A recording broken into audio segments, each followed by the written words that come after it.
Hey, what's up guys? Ryan from Elevate Security, and in this video I wanted to show you guys, sort of walk you through how to use MSF Venom. Now on the job you probably won't be using this tool just because the MSF Venom ones, even if you do a bunch of the different encodings they have, especially from a red teamer's position, you want to almost always stay away from this because it's the most mainstream payload generator out there. Nowadays, all the antivirus vendors, the first thing they do is they check for, they basically base all their testing and stuff off of MSF Venom, like Metasploit payloads and stuff like that. That's the first thing they look for, right? So when it really comes down to on the job red teaming, you're going to want to have like someone that can write the custom payloads and encodings, right?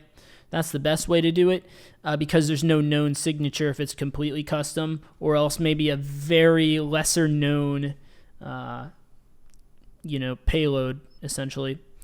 That way, payload encoding. That way there's a lot lower chance of it being detected just based off of a signature, a known signature, right? And there's a bunch of crazy ways to do that, and it's not really my area. I'm more of like on the pen testing side anyways, but certainly in the OSCP you're going to be using MSF Venom quite a lot, and I think it's good to know how to use it anyways. So definitely if you're going for the OSCP, this video will be a lot of help for you guys. Now let's just take a look at the man page. I don't know that I've ever, it's been a long time if I have looked at this, right? So it's a payload generator and encoder, and it's got a number of options here, right? You give it a payload. You can use this list function and see like what options you have for payloads, encoders, no ops, or all, like everything, which that'd be a lot of info coming back. You can do no op sleds, which basically moves to the next instruction. So sometimes you want to pad things with no op sleds if you're doing like a buffer overflow and you want some leeway. So even if you don't hit it exactly, if you hit a no op, it'll keep going. It'll form a no op chain, slide down to your and land on your exploit. If that sounds super complex, don't worry. The guide will explain it to you, the OSCP guide, because they walk you through how to do it. And when I do some buffer overflows on this channel, you'll see me implementing that as well. Then as far as like format, you can tell it, what kind of payload you want to generate. An ASP payload, a PHP, whatever, Python. And you can see all the available formats, and you can choose your encoder, tell it the architecture, like a 32-bit or a 64-bit, or I guess architecture is more like a Windows or a Linux, platform. You have a bunch of options. Bad characters, this is really helpful when it comes to buffer overflow exploits, because maybe certain hex code is interpreted as like a carriage return or new line, or a null byte, right? You don't want your payload to use any of that, because then it won't be interpreted the way it needs to be. So you can just specify those characters. All this will make more sense when you see like me do actual buffer overflows. Iterations, like if you're encoding the payload, the more iterations you do, the harder it is to detect. But of course, with the caveat that I mentioned at the beginning of this video, and that is that no matter how many iterations you do, if you're using MSF Venom, any decent antivirus solution is going to be able to detect your payload, because that's how it goes nowadays. These options I don't really use so much. Output, of course, saving the payload to a file, wherever you want to call it. Of course, I would use that quite a bit. These other ones are options you have that I haven't really had to ever use before. But yeah, they're there as well.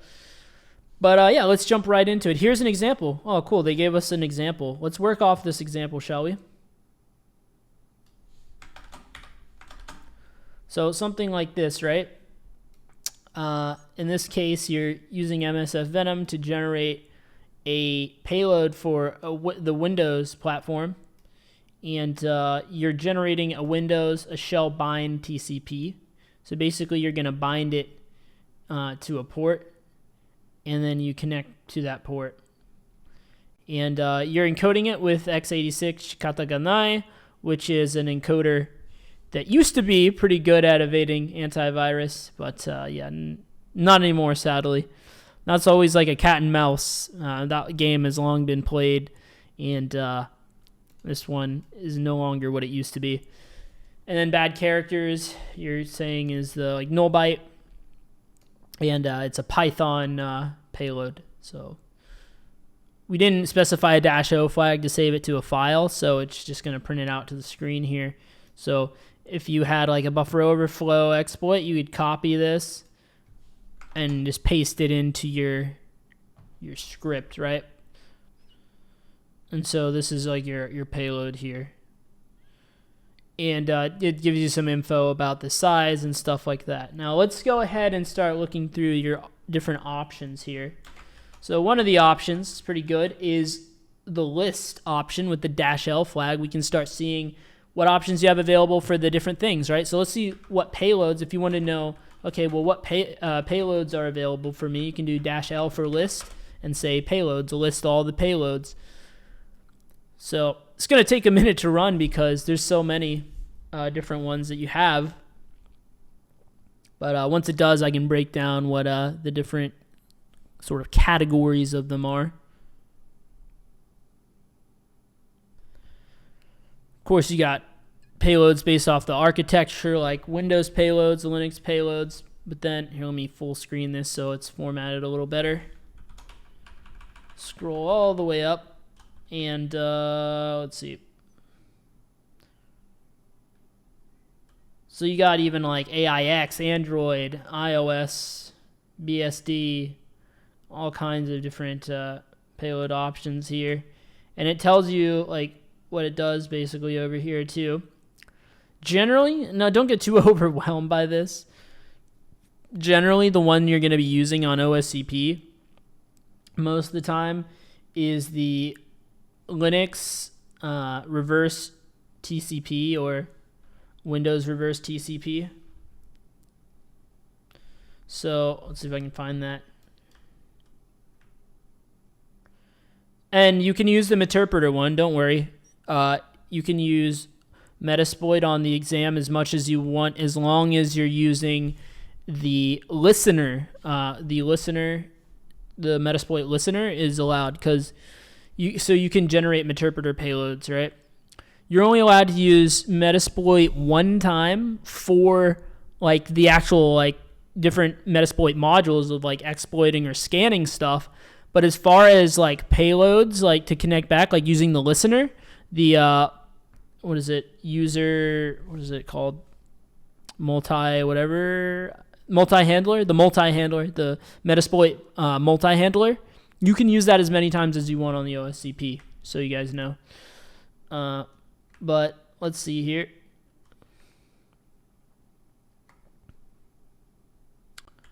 So you can say Linux x86 if it's a 32-bit, 64 if it's 64-bit. Meterpreter reverse TCP. These are the ones that I use the most often. Actually, this one here. Let me show you. So these are all the options, right? You might be intimidated, like it does look pretty intimidating, I'll be honest with you. But here's the thing, right? Here's the ones you're going to use most commonly, right? Let me just create a file for this. Oops, hang on. So if you have a Linux box, right? If you have a Linux box, ones you're going to use most commonly, this one, Linux x86 Meterpreter reverse TCP. This is your Meterpreter shell that you're going to be using most of the time, your Meterpreter payload, if you're attacking a Linux box, right? That's a 32-bit, right? If it's a 64-bit, not much changes. You're just going to use this one here.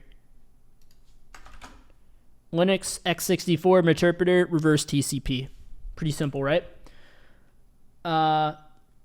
Now, The thing about these interpreter shells, they're super nice to have. They're very full featured. You don't have to do much upgrading on them. They're already pretty much ready to go for you.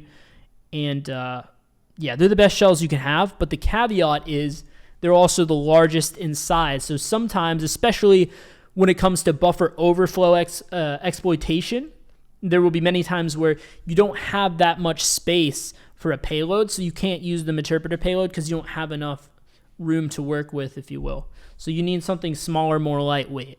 It's going to happen on OSCP quite a bit, right? So what do you do in this case? You can use a staged or a non-staged payload.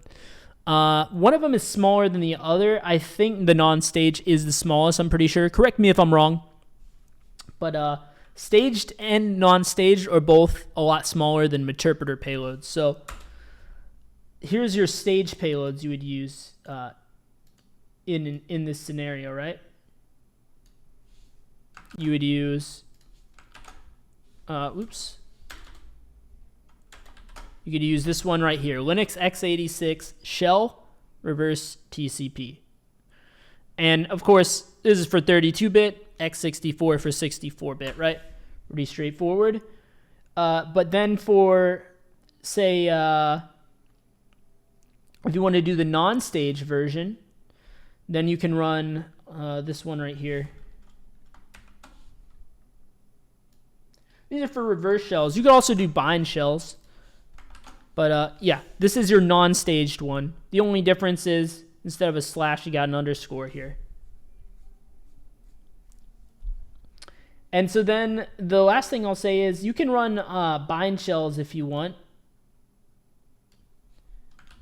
A reverse shell is you set up a listener, and when you execute the payload, it connects back to you. Like that's what it means by reverse connection. The victim machine is connecting to your attacker machine. You can also do a bind where you bind a port on the victim system and then you can connect to it. The caveat is anyone that knows about that port can also connect to that too, right? So, but sometimes you'll need to use bind shells. If you want to use a bind shell, it would just be something like this. Linux x86, for a 32-bit, assuming, right? Shell bind underscore TCP. I mean, similarly, for the non-stage version, you could do shell underscore bind underscore TCP. So there you go. Those are the ones you'd use for Linux. For Windows, also pretty similar here. The most common one you'll use for Windows, if it's a 32-bit system, and here's where it does differ, I guess, a little bit, is you use Windows interpreter reverse TCP. And so this one is a 32-bit payload. It's kind of weird. There's no x86 in this, but that's just how they do things with MSF Venom. That's just for whatever reason. That's just how it is. This is a 32-bit interpreter reverse TCP payload. For a 64-bit Windows payload,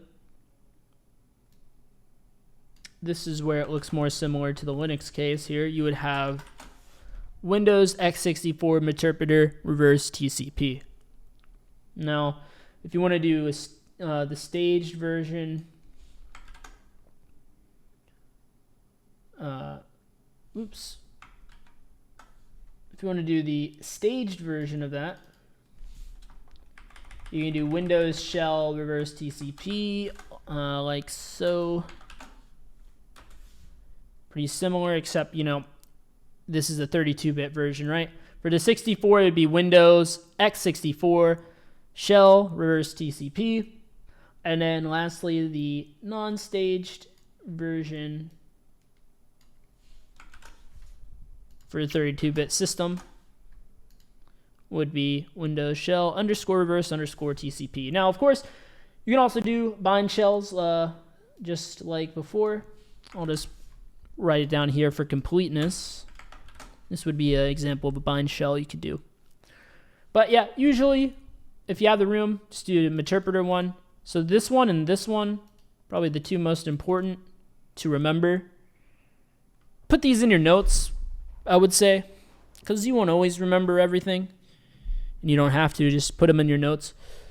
But yeah, these are the most common payloads you would use. So This is generally the format that you go when you generate these.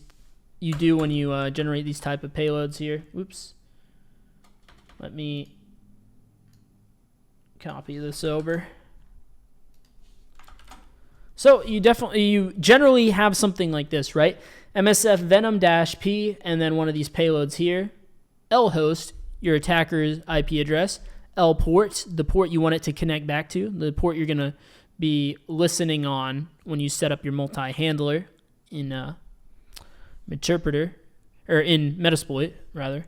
Format, what kind of payload is this? Is this going to be a Python payload? Is this going to be a C payload? What is it going to be, right? And then you can save it to a file if you want. If you don't save it to a file, maybe you just want to copy paste the text into your exploit if you're modifying an exploit. A lot of this depends on your situation, and it might be kind of hard to follow along without actually being in the context of it, but I just want to really break down the payloads of this.